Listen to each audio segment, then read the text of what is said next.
Bonjour et merci de nous retrouver pour La Foi prise au mot, votre rendez-vous de formation chrétienne. Cette semaine, je vous propose de reprendre un débat passionné, celui de la liturgie. Les querelles qui ont suivi le Concile Vatican II sur la liturgie et qui semblent assez souvent une spécificité française, nous ont fait parfois perdre de vue le plus important. Que fait-on quand on participe à un culte et qu'est-ce qui est le plus important dans la liturgie?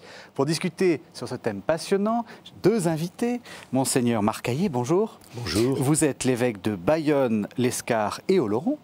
Et le père André Gouze, bonjour. Bonjour. Vous êtes dominicain, ça se voit.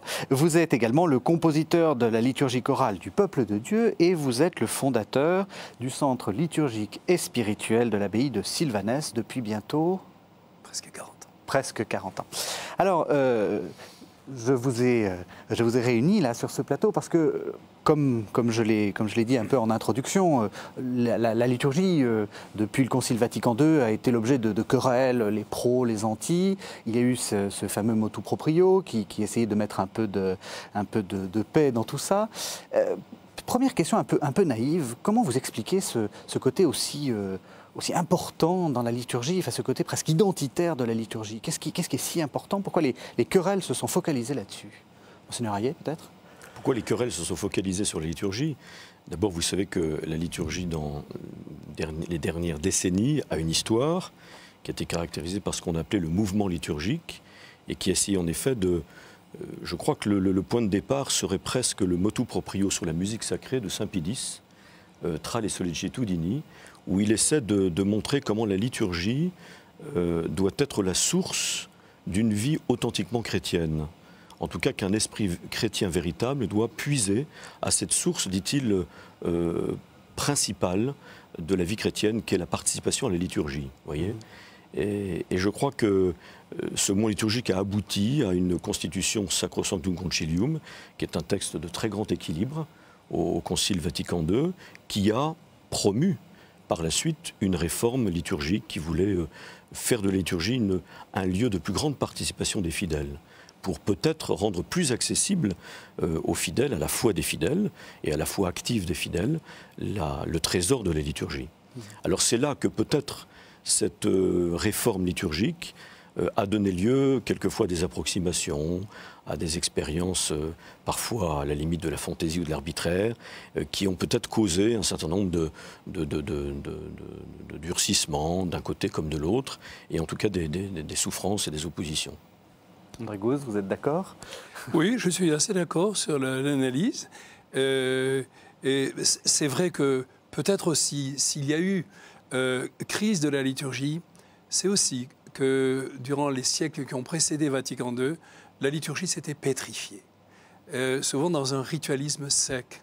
Je me souviens de ces messes individuelles dans les couvents, dans les monastères. J'en ai servi chez les cisterciens et chez les dominicains, où vraiment la mécanique du rituel l'emportait sur la substance de vie, la substance de célébration. Je dirais que l'obéissance à la ritualité dans sa forme aussi canonique l'emportait d'ailleurs à une vitesse vertigineuse souvent, puisque les messes pouvaient durer un quart d'heure, 20 minutes en messe basse individuelle. Avant que dans les communautés nous ayons une messe commune, ce qui est l'essence même de l'Eucharistie, de rassembler. Et à travers tout aussi, faut le dire, les décadences de la liturgie latine, aussi bien, et tout en gardant souvent les langages de sa splendeur. Il faut distinguer entre la grande liturgie, sa substance, même la tradition populaire que j'ai connue enfant dans un pays très catholique. Il y avait une substance spirituelle, mais ça dépendait aussi de la valeur des hommes qui la transmettaient. Et qu'à côté de ça, il y avait des caricatures ritualistes qui étaient sans esprit, sans souffle et sans vie. Voyez, et qui étaient dans l'obéissance de type purement moralisatrice et d'obligation, sans comprendre et sans connaître. Voyez. Alors je crois que ceci permet de nuancer cela, voyez, et que quand même la générosité de Vatican II et qui a été faite, en fait, si je pense à mes frères aînés dans la vie de dans l'ordre de Saint-Dominique. J'ai eu la chance d'être l'enfant chéri de personnalités comme le père Duployer, le père Dalmé, qui ont été les grands liturges, et d'autres encore que nous avons eu comme professeurs. D'abord, c'était des hommes d'une culture immense. Ils lisaient dans les textes, et les textes clés, enfin fondamentaux, dans les langues, je veux dire. Hein. Ils lisaient tous ces grands textes des pères de l'Église, de l'Écriture sainte en hébreu.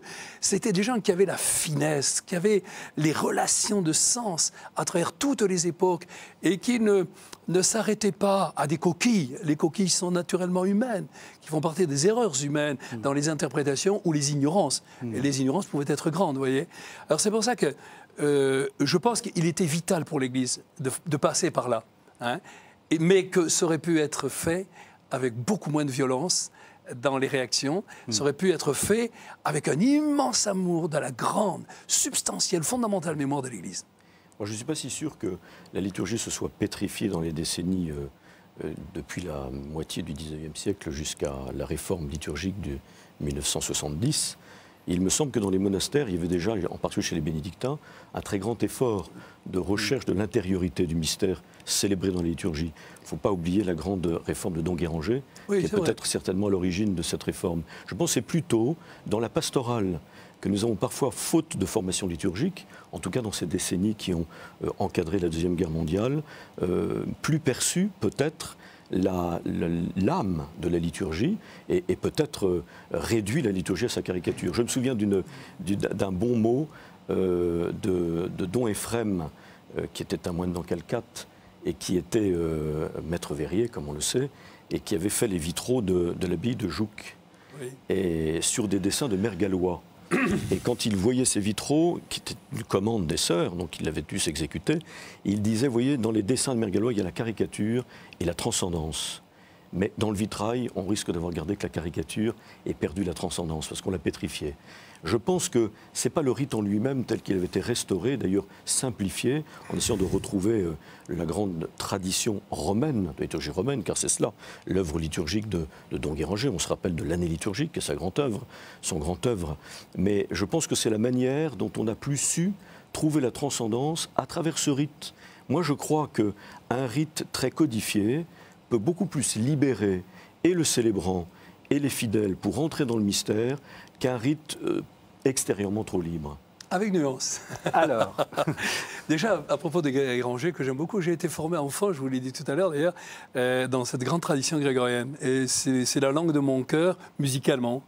Et il m'arrive, et toujours dans la liturgie, d'en chanter. Même quand je suis avec peu de fidèles, par exemple, en ce temps de Pâques, de chanter les grands répons, tellement mais je ne le chante pas comme Solème. Parce que la limite de Solème, c'est un grand moment, un grand mouvement qui s'est opéré, mais qui est passé. Et aujourd'hui, on ne peut pas s'y référer à la lettre de ces choses-là. Mais si on en reprend le souffle, c'est intéressant. Que fait Don Guéranger? En tout cas, musicalement, je parlerai en musicien, et là, je le bénis. Hein, il remet au travail ses moines sur les manuscrits. Voilà. Ils vont faire le travail, un travail d'érudition qui est exceptionnel, dans les textes aussi, hein, les textes des pères. C'est eux qui vont publier les premières grandes collections patristiques. Hein. C'est-à-dire que dans la forme des choses, il n'y a rien à dire, il n'y a qu'à rendre grâce et dire merci de ce travail de fondateur qu'ils ont fait. Hein.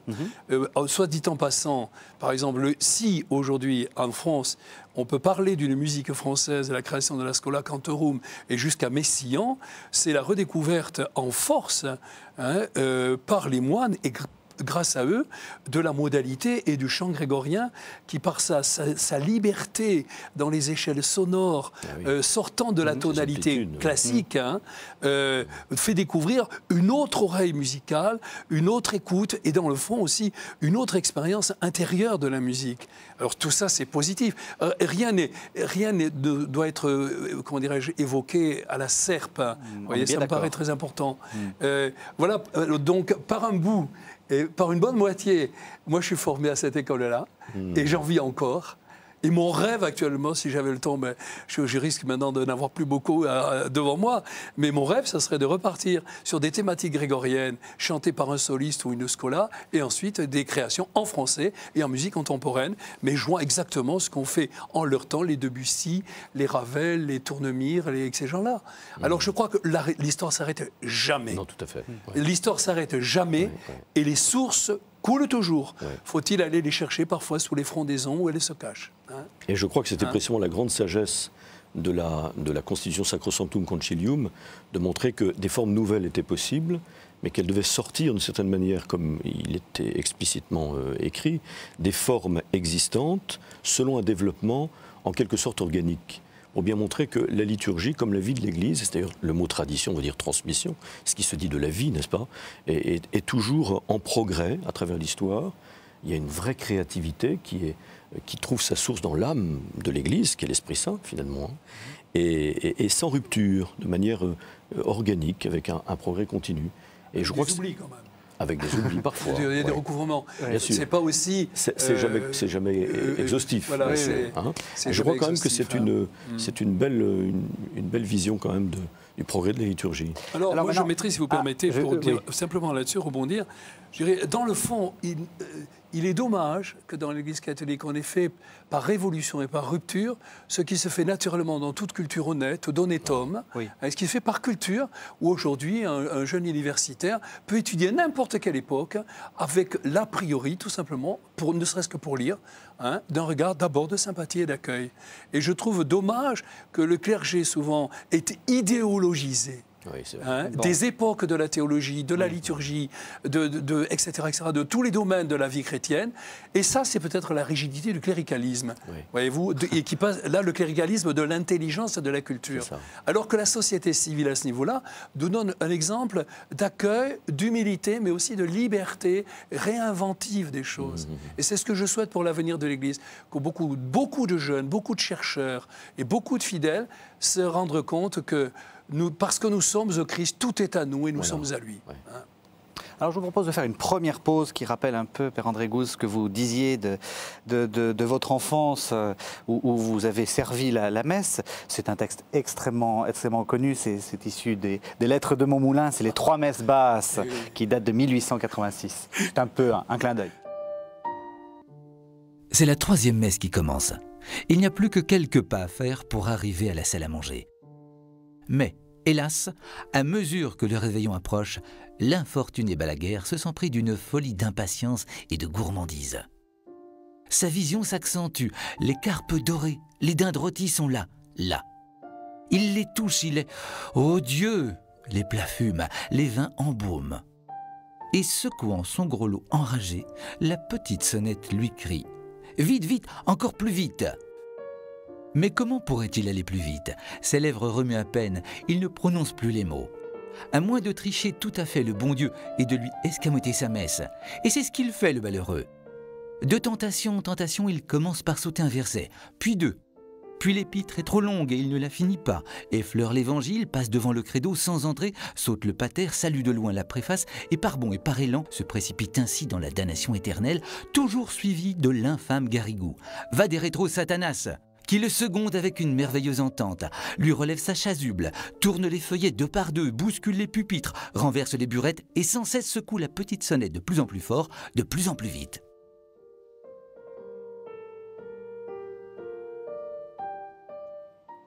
Alors voilà, ça c'est un tableau un peu piquant de l'ancienne façon de célébrer, un peu comme vous disiez, assez rapide. Visiblement, lui, c'est même pas un quart d'heure qu'il voulait. Alors, j'ai une question d'une naïveté sans borne. Pendant quelques années, on a exalté un nouveau rite, un ancien rite, on a parlé des avantages de comparer de l'un, de l'autre, etc. Puis il y a eu le motu proprio de Benoît XVI. Est-ce que vous voyez une différence fondamentale entre les 2 rites, à part le latin? Est-ce que vraiment il y a pour vous quelque chose de complètement différent? Il y a à la fois une différence d'accent et à la fois une grande unité. Je crois que c'est un des bienfaits, à mon avis, du motu proprio Summorum Pontificum du mois de juillet 2007, du pape Benoît XVI que de chercher d'abord à réconcilier, c'est vrai, faire œuvre de réconciliation dans l'Église entre les tenants de la messe tridentine, comme on dit, et les tenants des acquis de la réforme liturgique, que d'avoir voulu aussi réconcilier l'Église avec sa grande tradition dans le sens de ce qu'on disait tout à l'heure, pour montrer qu'il n'y a pas une rupture entre les deux formes de l'unique rite romain, si l'on suit la terminologie du pape Benoît XVI, qu'il y a une grande unité, qu'il n'y a pas de contradiction. C'est la même source de la liturgie romaine. Voilà. Mais peut-être que la créativité, à la limite du supportable, dont parlait le pape Benoît XVI dans la lettre qui accompagne ce motu proprio, qui a suivi peut-être la réforme liturgique dans les années post-conciliaires, a marqué une sorte de rupture entre la manière de célébrer, selon le missel de 1970, et la grande tradition romaine. Voilà. Donc je dirais que ce motu proprio a désiré calmer le jeu et réduire l'écart, et montrer, mais au fond, à travers un mutuel enrichissement, par la cohabitation de ces deux formes du rite romain, montrer sa grande unité, et que c'est finalement la même source, avec des accents différents. On dira par exemple que, comme dirait le père Cassin-Géna, il y a deux ethos célébratoires, dit-il, mais qui peuvent se référer tous deux à la grande tradition. L'un peut-être davantage à la tradition orientale, mystérique, dionysienne, antiochienne, comme il dit, qui serait la forme extraordinaire du rite romain, donc l'ancien missel, et l'autre a une forme plus communautaire et plus sociale, qui serait de type plus augustinien, et donc peut-être plus latin, d'une certaine manière, qui dirait donc qu'on a accentué peut-être dans la réforme liturgique l'aspect communautaire et social du rite.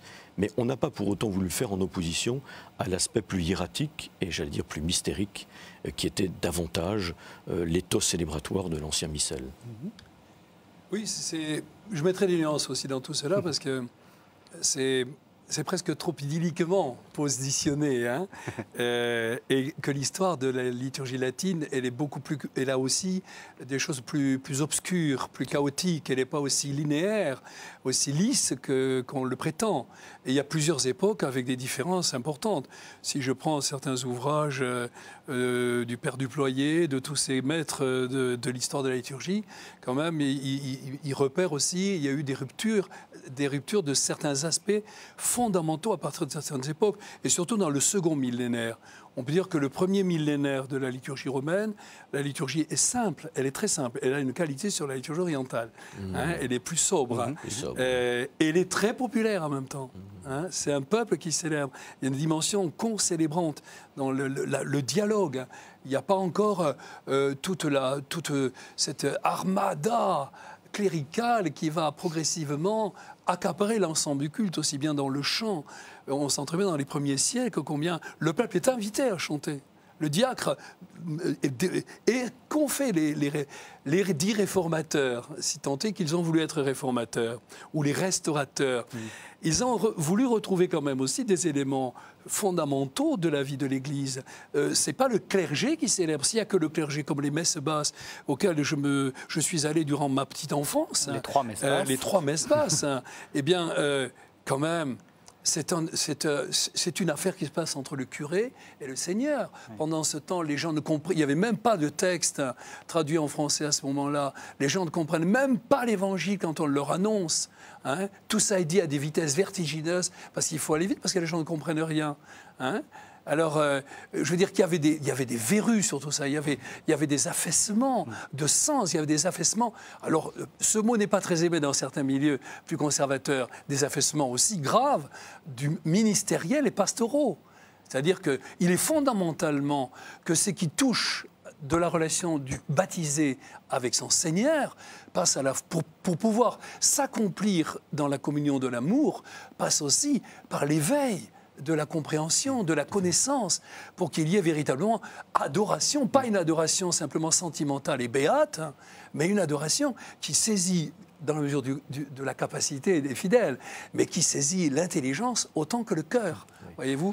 Alors, pour avoir connu, moi, l'ancien rite, et l'avoir connu avec à la fois ses fastes, ses grandeurs, mais aussi ses contraintes rébarbatives, ses tics machinaux, très sincèrement, si on avait moins dérapé dans la mise en forme du français, si on n'avait pas cassé le cordon de la transmission, Moi, je crois qu'on peut arriver aujourd'hui, si on le reprend, à réaliser quelque chose qui garde intacte la grande culture de la foi, aussi bien théologique, spirituelle, sacramentelle, qu'aussi esthétique, car là, on pourrait en parler de tout le langage qui a transmis cela pendant les siècles, à travers le génie des grands créateurs et des génies inspirés à tous les niveaux. En fait, si vous n'êtes pas d'accord, mais vous êtes d'accord. Mais moi, je pense que si la participation actuosa, pour parler en latin, qu'on a traduit peut-être un peu hâtivement par participation active, a effectivement été le principe opératoire de la réforme liturgique, tel qu'on peut le voir dans la Constitution Sacrosanctum Concilium, je pense qu'en même temps, cette participation, on y a tendu avant le Concile. Vous voyez, il ne faut quand même pas oublier tout ce travail de formation liturgique pour essayer de comprendre le mystère et d'entrer, de permettre au peuple de participer vraiment au mystère qui était célébré, c'est vrai, d'une manière un peu exclusive, entre guillemets, par le clergé, comme vous le dites, c'est-à-dire par le ministre, qui tient la place du Christ, une manière d'ailleurs de faire corps avec le Christ. Le peuple fait corps avec le Christ, pour autant. Mais il ne faut pas oublier que les éditions des Missels Fédère ou Lefebvre, à la veille du Concile, donnent une éducation liturgique extrêmement profonde et qui permettent quand même avec l'ancien Missel, aux fidèles d'honorer ce critère de la participation qui, encore une fois, a été voulu déjà par Saint Pie X en 1903 dans son motu proprio Tra le sollicitudini, et également pour la musique sacrée et pour la participation la plus parfaite, comme dit encore le Concile, à la liturgie qui est la communion sacramentelle. Quand même, j'ai assisté au tout début, ô combien timide et discret, des traductions en français, mais que lisaient les fidèles pendant qu'on les chantait, si c'était un jour de fête, en latin dans l'Évangile ou à l'Épître. J'ai connu ça. Et les gens lisaient ça. On était quand même là dans une cassure de l'unité de l'être, voyez-vous, cassure de l'affectivité, de l'intelligence. Car un Évangile, même chanté en français, je vous invite un jour à venir à Sylvanès et je vous le chanterai. Et vous verrez qu'en français, avec tous les accents et toute la force d'une musique inspirée, eh bien, l'Évangile a une force d'adresse, qui est autre chose que chacun pour soi et Dieu pour tous, de la lecture, de la traduction. Non, mais je ne le nie pas un instant, mais je pense qu'il ne faut pas trop diaboliser non plus. Oui, non, mais je crois qu'il faut passer, tourner la page. Moi, je n'ai pas connu ces caricatures parce que je suis trop jeune pour avoir connu la messe tridentine. J'ai fait ma profession de foi, ma première communion en 1964, dans une paroisse où le curé était assez liturge, et il avait déjà fait quand même des adaptations, avant même la réforme liturgique. Mais je trouve des jeunes aujourd'hui qui ne sont pas dans les combats de leurs parents, c'est-à-dire tout de suite après le Concile, qui ne sont pas dans les clivages, et qui redécouvrent un esprit véritablement chrétien et une vraie participation intérieure au mystère de la foi et de la liturgie, à travers une liturgie tridentine. Donc ça non plus, je ne peux pas gommer que cette forme de liturgie puisse permettre un authentique esprit chrétien et une authentique participation, pas seulement individuelle, mais également communautaire au mystère du Christ. Même si, pour ma part, je fais partie d'une communauté qui est à côté de Saint-Martin, qui a opté par son fondateur dès 1969 pour le nouveau missel. J'allais dire sans état d'âme, parce que pour exprimer ainsi notre sens de l'Église, l'Église ne veut pas nous donner de mauvaises choses.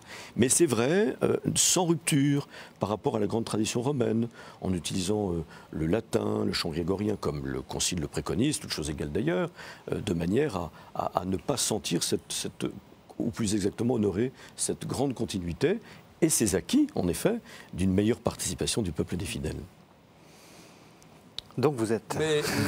Avec nuance quand même, on est d'accord, mais avec beaucoup de nuances. Parce que moi je pense que la liturgie latine, à la différence des liturgies orientales, est probablement de liturgie aussi, dont il nous reste peu d'éléments, mais le peu que nous en avons est intéressant.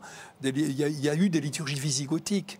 Il y a eu la vieille liturgie romaine, tout ça a été fondu dans l'histoire du catholicisme avec cette supra-autorité romaine qui s'est constituée doucement. Il faut savoir quand même que pendant des siècles, il n'y a pas que la liturgie romaine. L'évêque de Rome est le premier, primum inter pares, et qu'on a des musiques, on en a gardé les musiques.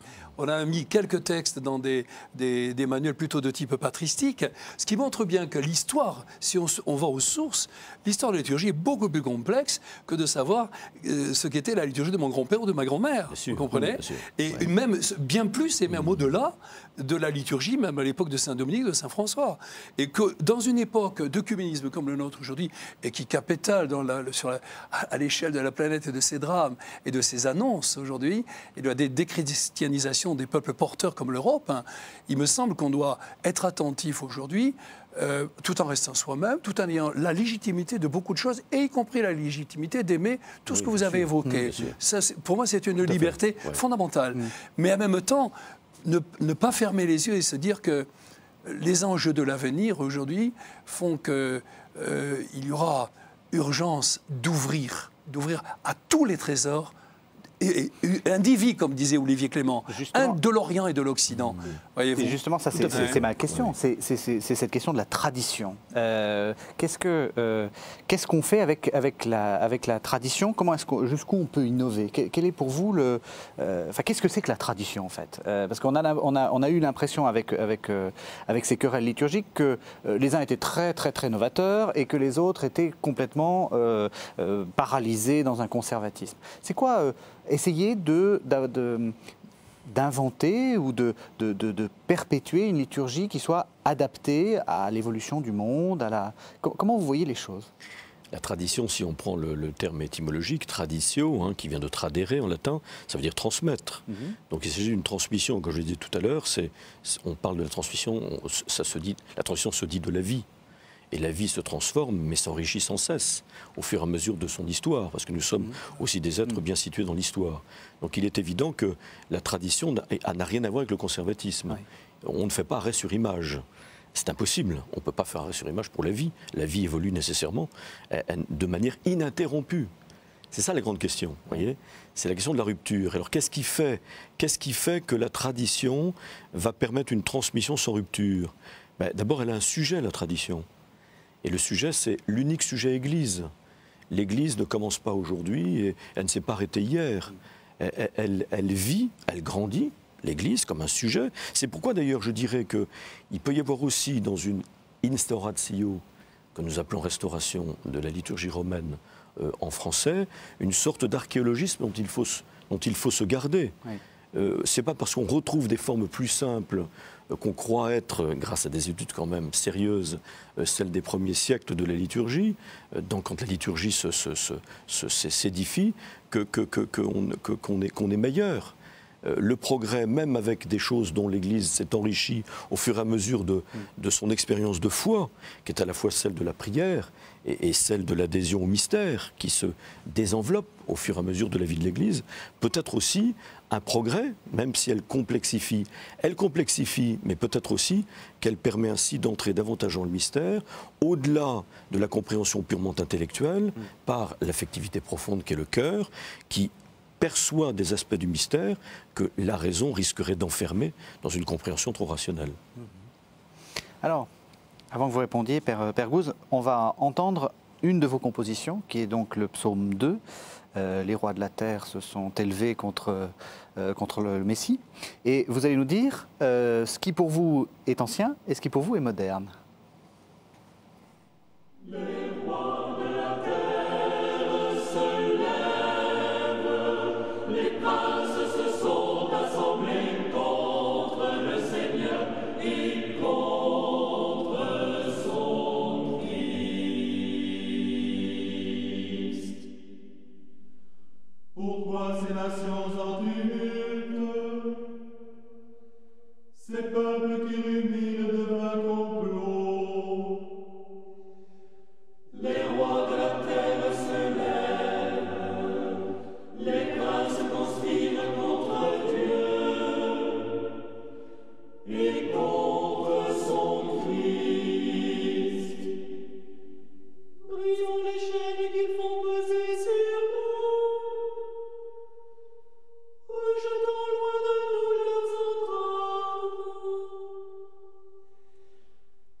Voilà, alors malheureusement, on ne va pas pouvoir tout passer.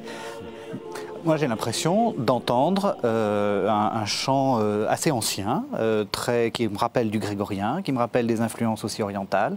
On a classique aussi, tout simplement classique. Tout simplement classique. Parce que la musique travaille, tu sais, c'est un langage figuré. C'est une façon de travailler le son de façon figurée. Le jour où tu en as envie, je te montrerai des exemples sur les grégoriens, c'est fabuleux. La façon de mettre en valeur tel mot est toujours sur l'accent du mot. Ça veut dire que le chant déploie à quoi il sert, qu'est-ce qu'il fait dans la liturgie. Il déploie la force vitale du mot. Il est toujours lié au sens du mot. Tu vois, alors c'est là où des amateurs qui n'ont pas été initiés à ces analyses structurelles de la musique et qui font du sentiment. Ils ne travaillent pas le verbe. Alors là, tu as le côté agressif, les rois de la terre se lèvent. Il y a cette espèce de même que dans certaines antiennes grégoriennes, tu as la même force et la même élan. Alors tu peux le neutraliser de façon romantique en chantant tout de la même manière. Oui. Mais ça, c'est une erreur un peu esthétique et même une erreur musicale. Oui. Hein, dans le fond, dans la musique, il n'y a pas deux noms qui se ressemblent. Oui. Hein, il y a une déclamatio. De même quand on prêche, tu ne te verrais pas après prêcher sur un ton comme ça dans la chair de Notre-Dame. Allons. Où est l'accordaire? Ça arrive pourtant. Ça arrive quelquefois. Pas chez vous, j'espère. En tout cas, pas chez moi, ça c'est sûr. Pas chez moi non plus. Non, mais c'est dire que la musique, elle est, je crois que fondamentalement, elle est la vie du verbe. C'est ça. Et c'est pour ça qu'elle est à la fois prédication, hein, et elle est expression, bien sûr, mais elle n'est pas qu'expression. L'expression, ça serait... Quand on parle de l'expression aujourd'hui, c'est la pleurnichérie, c'est la sensiblerie, c'est la sentimentalité. Mais non, moi, la musique, d'abord, c'est de donner la force du mot, voyez-vous. Donc, ce mystère de la prédication. Oui, c'est ça. J'ai une conception plutôt prédicante de la musique. Oui. Il faut qu'elle évangélise, qu'elle atteigne. Oui. Et elle ne peut le faire, dans le fond, même dans la simplicité. Et qui sait si le grégorien a des choses si simples, hein, mais en même temps, elle le fait dans l'éclat, elle le fait dans le sémen, hein, la semence de la parole, tu vois. On dit que le grégorien est la Bible chantée de l'Église. Absolument, oui. C'est la parole c'est la méditation de la parole qui s'exprime ensuite. Tout à fait. Alors là aussi, il faut sortir, il faut désencombrer même le grégorien quand même de tous nos affects sentimentaux du 19e siècle. Alors il y a du charme, mais je crois que ça ne correspond plus à l'anthropologie d'aujourd'hui. Ouais. Et on risque de s'enfermer quand même dans des ornières avec ça. Hein. Quand vous entendez quand même tout l'Orient chrétien, ou si vous aviez entendu, peut-être vous les avez entendus quand vous étiez jeune, chez vous, dans vos pays, mais si vous auriez entendu le grand plein chant, mais chanté du haut des tribunes avec des faux bourdons. Et plena voce. Si, je l'ai entendu. C'est chez les Basques, par exemple, c'est assez extraordinaire. Ça n'a rien à voir avec les couvents de bonnes sœurs et de curés, enfin. Oui, et il nous manque ce peuple aujourd'hui. La manière de chanter de Solène est quand même contemplative. Oui, et elle n'est pas mauvaise non plus, parce qu'elle arrive à nous permettre de trouver l'intériorité. Non, mais ce n'est pas ça l'intériorité, excusez-moi. C'est romantique cette intériorité.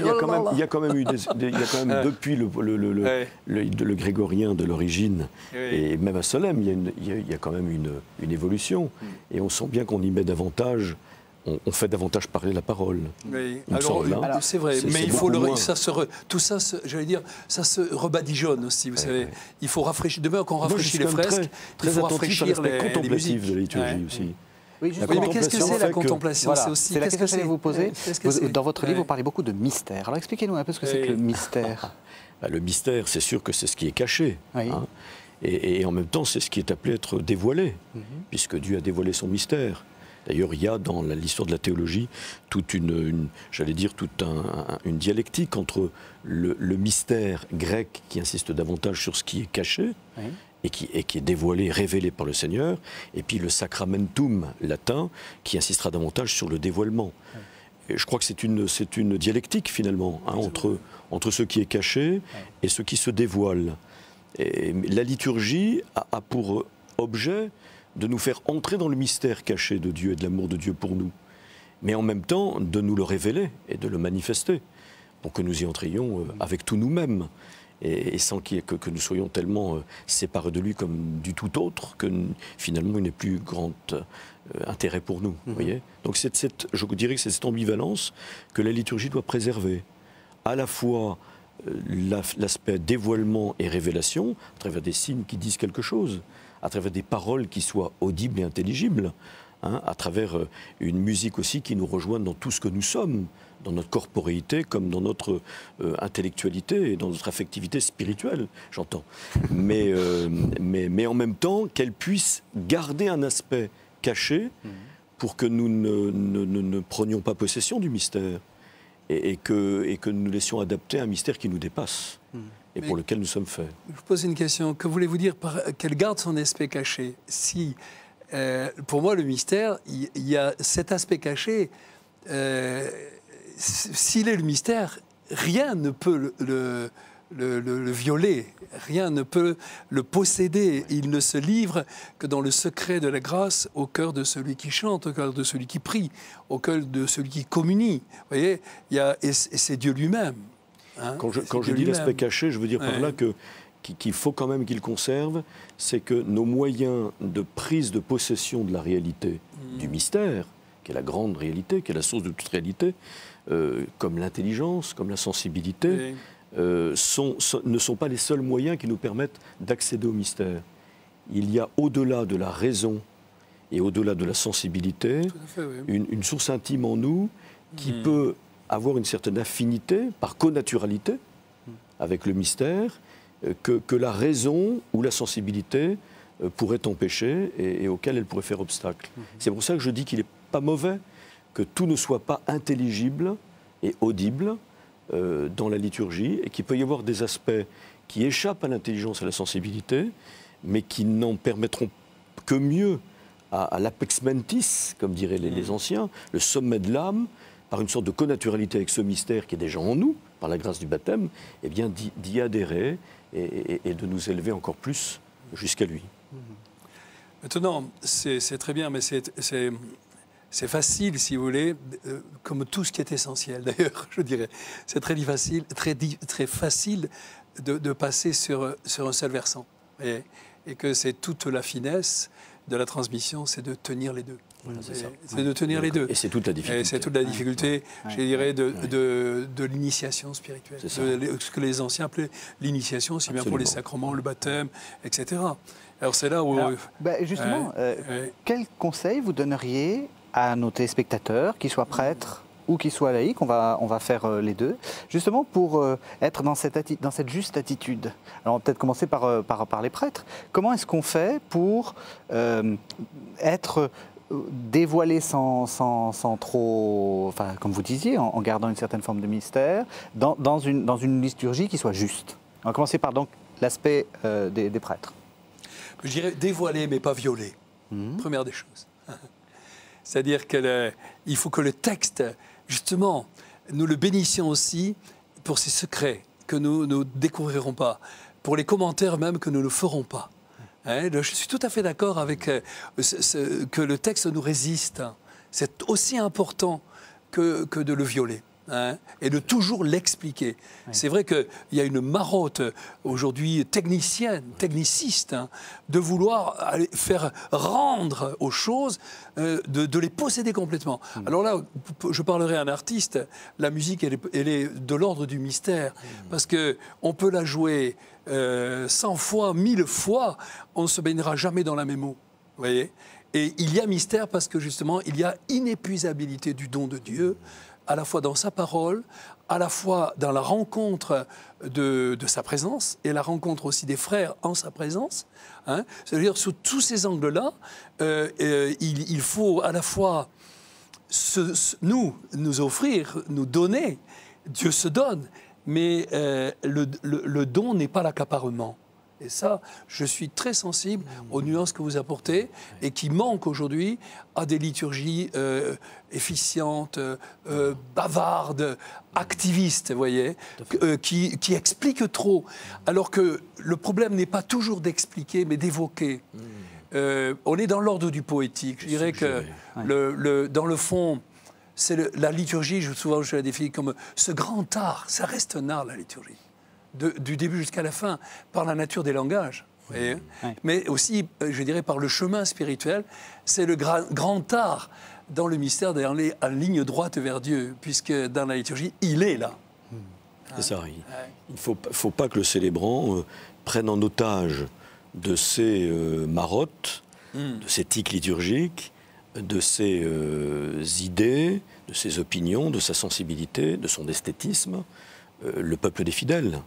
Hein, si la liturgie, et c'est là, vous voyez, où il faut vraiment revenir à cette définition que nous donne aussi le Concile Vatican II de la liturgie, qui nous rappelle en tout cas que la liturgie est d'abord l'œuvre du Christ et de son corps qu'est l'Église. C'est d'abord une action du Christ. Quand on parle de participatio actuosa en latin, qu'on a traduit encore une fois par participation active, quand on dit actif, on a l'impression qu'il faut entrer dans une activité et d'abord extérieure. Non, il s'agit d'une participation d'abord intérieure.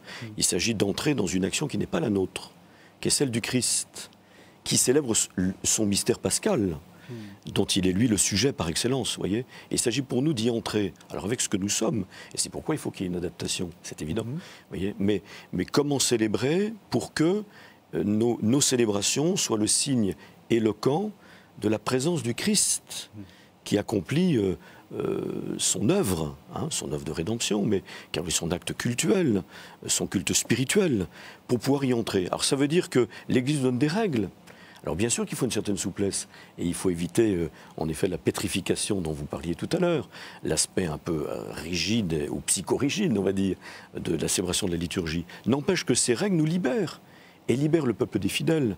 Elle évite aux célébrants d'être le personnage principal. C'est pas lui qui est l'acteur principal, c'est le Christ. Voilà pourquoi il est important d'entrer dans des normes liturgiques, comme on dit, ou dans des prescriptions liturgiques, même si le terme paraît un peu juridique, dans des gestes et des paroles qui nous sont donnés par le rite, sans rigidité pour autant, mais de manière précisément à ne pas faire obstacle et ne pas prendre en otage, encore une fois, le peuple de notre propre approche du rite et Alors maintenant, je vais poser la question du côté du peuple, comme vous disiez. L'une des tentations ou une des tendances de ce peuple, et j'en suis peut-être la première illustration, c'est de mettre des notes aux célébrants en disant « Oh, ça c'était une bonne messe, ça c'était une mauvaise messe ». On est tous là, on fait des choix, on se dit « Oh, on va pas aller avec le père machin, etc. » On est tous un peu comme ça. Comment est-ce qu'on peut rentrer dans ce que vous disiez, c'est-à-dire dans le mystère, en dépersonnifiant finalement, je ne sais pas si ça se dit en français, mais en ne personnifiant pas la liturgie? Quelle est la juste attitude? Moi, je crois que toute liturgie est concélébration. Même le peuple, quand il ne disait rien, concélébrait encore. Et que ce n'est pas le prêtre qui célèbre aux fidèles et qui célébrerait à Dieu. Le prêtre, il n'est qu'un lien, à la fois, comme diraient les anciens, à la fois nécessaire et inutile, d'une certaine manière. Remettons aussi le prêtre dans sa modestie. Et que c'est ces antinomies qui font le mystère, justement. Et qu'on ne peut rien enfermer définitivement dans ceci ou dans cela, à tel point que dans la tradition latine, qui est très juridique pour le meilleur à l'occasion, elle interdisait les messes solitaires. Et quand elle les a autorisées dans certains cas, elle mettait un certain nombre de précautions. Vous voyez, par exemple, dans les monastères, quand on avait célébré la messe commune, où les moines prêtres ne concélébraient pas à l'époque, et quand ils allaient ensuite dire leur messe privée, l'Église romaine, avec une finesse un peu roublarde, certes, mais juste, elle exigeait qu'il y ait au moins un servant. C'est-à-dire qu'il y a des contraintes des deux côtés, tu vois, pour garder la catholicité du mystère. Ce qui veut dire que le Vatican II, peut-être ça a été mal fait, ça n'a pas été bien éduqué, ces choses-là, peut-être. Ça dépend des cas, il faut voir les situations. Mais c'est vrai que Vatican II a essayé de retrouver, dans le fond, le corps ecclésial dans sa totalité, son unité, mais où chacun a son rôle à jouer. Mais tout le peuple est concélébrant. Les lecteurs lisent, les chantres chantent, le peuple acclame, le peuple intercède, etc., etc. Le peuple tend les mains dans l'oraison dominicale, et c'est vieux comme l'histoire de l'Église, tout ça. Alors moi, je me méfie. Je vais vous dire, je me méfie là de toutes les exagérations, de quelque bord qu'elles viennent. Aussi bien du cléricalisme pieux et restaurateur d'aujourd'hui, que je soupçonne de frilosité anthropologique, culturelle, voyez-vous, et d'une mémoire latino-latine, pour faire une queue de mots. Alors qu'aujourd'hui, je crois que nous avons un héritage commun. Il y a 1000 ans d'histoire commune avec l'Orient. Il y a tous les pères de l'Église. Que serions-nous latins si on ne lisait que les médiévaux? il nous manquerait quand même la moitié de nous-mêmes. Il nous manquerait un poumon. Hein. Ce que disait Jean-Paul II. Oui, ce que dit Jean-Paul II. Et moi, je crois que ce qu'il nous faut revenir, c'est aussi à cette générosité d'esprit de l'Église. Une Église et où tous sont ministres de la louange, tous sont ministres de l'intercession.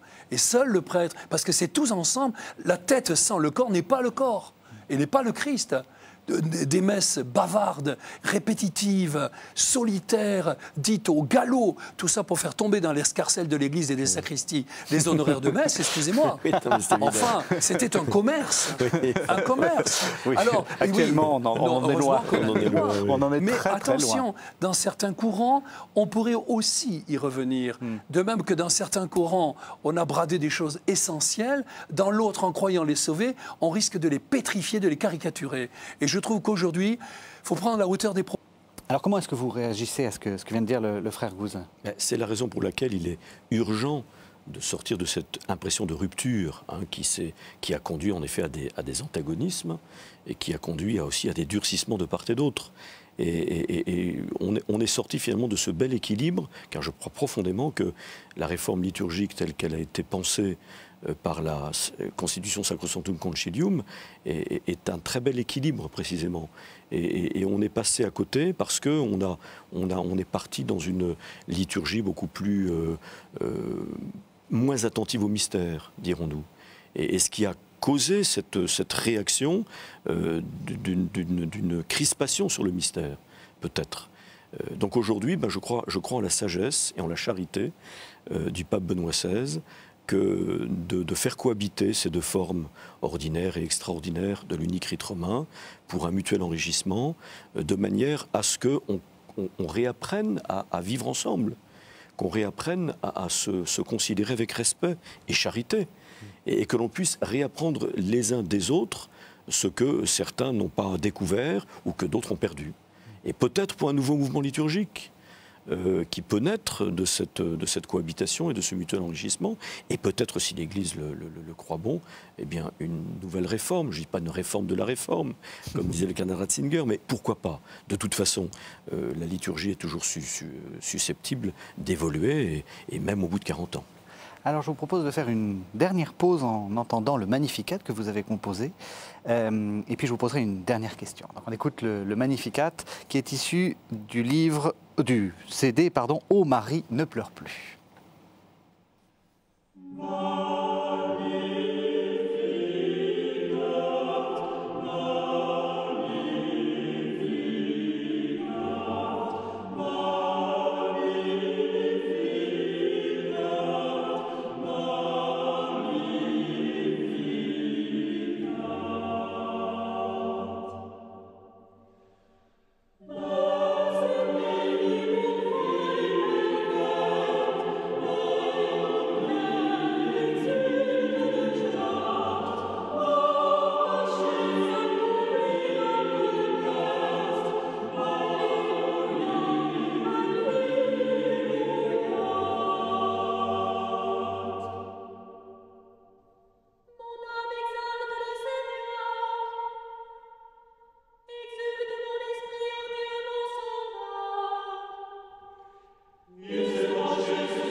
Alors, on a entendu, donc c'est très beau, c'est très méditatif, et ça m'évoque quelque chose, enfin une question que je me pose souvent quand je vois des gens qui ont célébré depuis longtemps, etc., qui ont... Est-ce que, en composant ça, en célébrant depuis l'âge que vous célébrez, frère André Gouze et vous, Monseigneur Hayet, est-ce que vous n'êtes pas lassé? Parce que on a l'impression que, voilà, tout ça, c'est toujours un peu pareil. La musique écrite, c'est toujours la même, sur le papier. Mais quand elle est chantée dans l'embrasement de la foi et de l'amour, c'est la fraîcheur hein, et qui la ravive. C'est cela qui ravive justement et le rite dans son geste. Hein. C'est la sincérité, la profondeur de la sincérité et aussi, disons-le, aussi la fruition. Je préfère parler du mot fruition que jouissance. C'est plus élégant, c'est plus fin, c'est plus spirituel. C'est-à-dire que c'est, très sincèrement, toutes les musiques que j'aime, il m'arrive régulièrement de me mettre au piano et de déchiffrer comme ça, à perto libro, des séries de 15 et 20 chorales de Bach, tellement les polyphonies de ces chorales sont mais d'une beauté, un sommet de perfection et d'écriture. Pareillement, je passe dans mon église, il y a toujours un grégorien qui est là, et je me mets à chanter à tue-tête dans l'église vide. Hein, et les oiseaux me répondent d'ailleurs parce qu'ils aiment beaucoup. Ils aiment beaucoup. Non, ça veut dire que la ferveur, c'est ça, tu vois. Oui. La ferveur, c'est que tout est neuf, toujours rend le texte, rend le chant toujours neuf. Et il n'y a pas de contrainte. Je crois que quand les choses sont belles, quand elles sont justes, hein, quand elles sont en leur temps et en leur lieu, elles sont une visitation. Moi, la liturgie, c'est une vraie visitation. Ce n'est pas moi qui vais vers Dieu, mais c'est Dieu qui vient vers moi. Hein. Est-ce que ce n'est pas en entendant des choses comme ça qu'on se dit que la querelle peut s'arrêter? Oui, aussi. Et puis moi, je crois que la liturgie n'est jamais répétitive au mauvais sens du mot, dans la mesure où on y met une participation intérieure. Et c'est vrai que moi j'aime bien répéter dans la célébration de l'Eucharistie les mêmes gestes, les mêmes paroles, mêmes formules de la liturgie, parce qu'elles me libèrent pour une meilleure participation intérieure. Je ne suis pas empêtré de savoir ce qu'il faut que je fasse, ce qu'il faut que je dise. Je ne dis pas que c'est un mécanisme. Hein. J'espère que ça devient un habitus et pas une habitude, comme dirait saint Thomas d'Aquin. C'est-à-dire qui est un mouvement, un acte intérieur de participation, facilité au mystère que je célèbre. Alors merci à tous les deux. Alors on a entendu deux compositions du frère André Gouze. La première qui est issue du CD Ténèbres du Vendredi Saint, c'est le volume 2, c'est paru aux éditions de Sylvanès. Et puis on a entendu également Ô Marie ne pleure plus, un extrait de Ô Marie ne pleure plus, qui est paru également aux éditions de Sylvanès. Et puis si vous voulez retrouver Monseigneur Marc Hayet, vous venez de faire paraître dans une petite maison d'édition qui s'appelle Artege, La liturgie de l'esprit. Voilà, merci de nous avoir fait découvrir votre passion pour la liturgie. Merci quant à vous de nous avoir suivis. Vous pouvez retrouver cette émission sur le site www.ktotv.com. Merci.